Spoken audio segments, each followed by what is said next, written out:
Okay, so yeah, I'm Geoff Bremner. I'm a grad from the year 2021. And since then, I've been freelancing. And freelancing has involved podcasts, it's involved live sound, it's involved music, live and recorded. The way I categorize it is music, post sound, and live. Post sound has included promotional ads on Instagram I've worked on, me recording my own music, and also playing live. Yeah, all of those things have happened since I've graduated, which is way more than I could have hoped for, honestly. Like 2 years ago, I did not think I would be here at all. I really didn't. It's honestly, it's crazy. It's been really important for me to stay organized and managing myself. I've been thinking to myself, like, one of the best things about doing what I'm doing right now is I'm my own boss, but also one of the worst things is I am my own boss. And it's not like a regular full-time job where you wake up and work is there for you. You know, you don't have to think, oh, where is my work coming from? But now I'm thinking, where is my work coming from, like every single day? Since I've graduated, it doesn't feel like I've worked at all because I like what I'm doing. So when you get paid for it, it feels like magic because you're like, I don't even feel like I've been working, right? I've been having fun.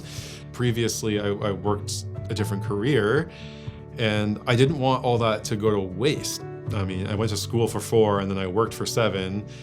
So I developed a bunch of skills. How can I use those skills and bring them into what I'm doing now to push me ahead? OIART has helped me like immensely. Honestly, it made me feel confident that I could do the job that I'm doing. They pay attention to who you are and how you conduct yourself and your work ethic, and they say, hey, this job might be a good fit for you. And if you're like me, you jump on it.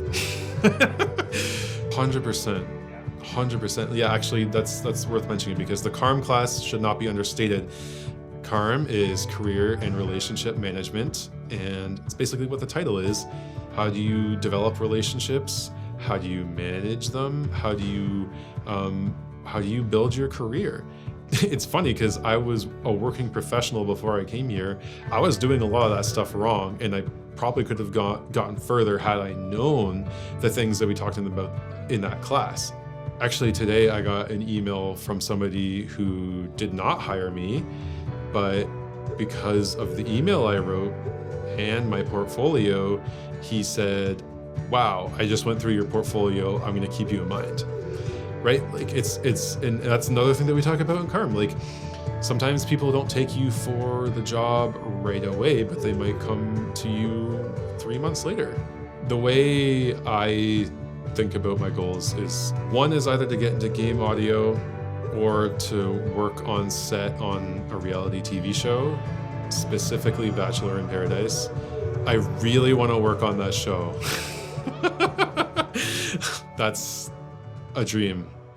I could have had 100 guesses for what TV show you wanted to work on, and Bachelor in Paradise would not have been on that list for me. That's the show that I want to work. Yeah, no. It's funny because I was trying to get where I was by myself, and that kind of I was trying. I was doing the mix tutorials online. I was even reaching out to people, and I cringe when I think about how I was reaching out to people before.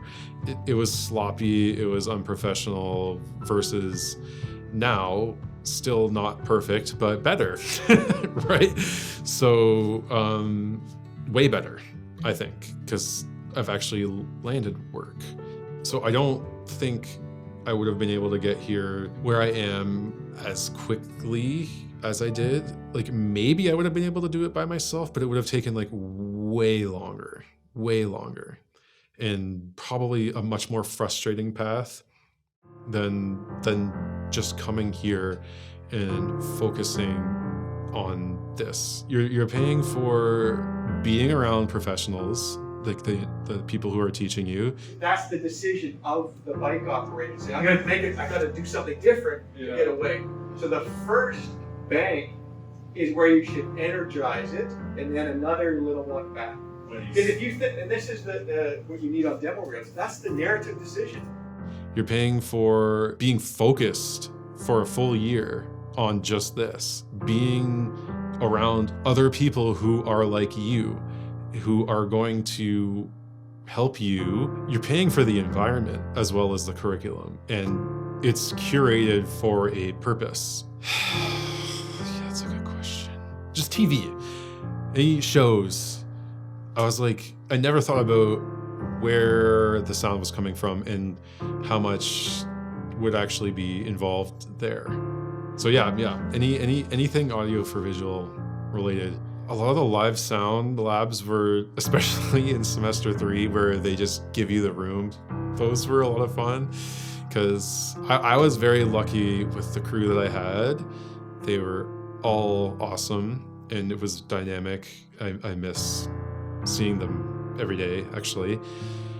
And we would go in there and it was just fun. Going to class and then doing the labs is definitely helpful because you have to do the reps. How do you get better mixes? Well, you have to do the mixes. Foley labs, super fun. Come on. Like dropping a box full of junk and then washing the screen, waiting for the person to do it, and like you're syncing that. Like, come on, that's just fun. How can you not want to do that?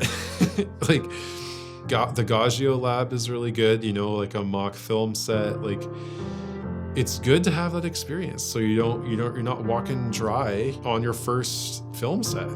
That was what was surprising. I was like, oh, there's OIART, and OIART's 1 year, which was the big selling thing. You're 100% involved. You're devoting your life for 1 year. All my goals that I was setting for myself were music related, and it just got to a point where I was like, okay, it's time to do something about that, and let's open our minds and not just learn from other people, like they're pros, and not on YouTube, right? Because I was doing the YouTube tutorial thing, and I came here and I did the tour here, and they told me, you're paying for the way the material is curated. And I was a little bit skeptical, but my mixes were still garbage. So I was like, okay, like maybe there's something there. The way the curriculum is stripped down and it's fed to you in a specific order, and it makes it so you can be certain that you're like not doing things like wrong from like a technical perspective. Obviously there's room for creativity in audio. Believe me, I would look at tutorials like every day when I came home from work. Like a big metal drum kit. Yeah. How did that snare sound? Your Sorry. It was super hot before we put the pad on it, so yeah, always pad a snare on the 451. Try it. Sure. So let's go back here. This is crazy. Get yourself out of there. Just do them like one.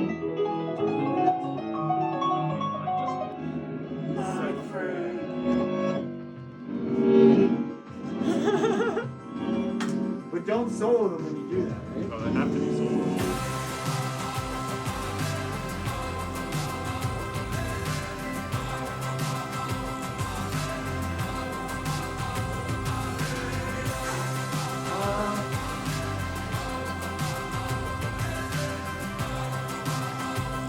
You have to sing.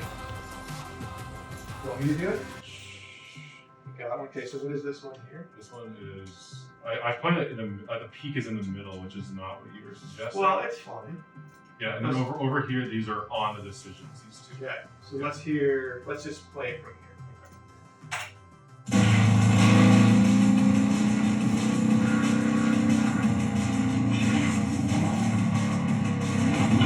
That one hit, the other one didn't. Yeah. Use your gut, Yeah. figure out why it didn't hit. It's usually because it's too fast. Yeah. Is the reason why.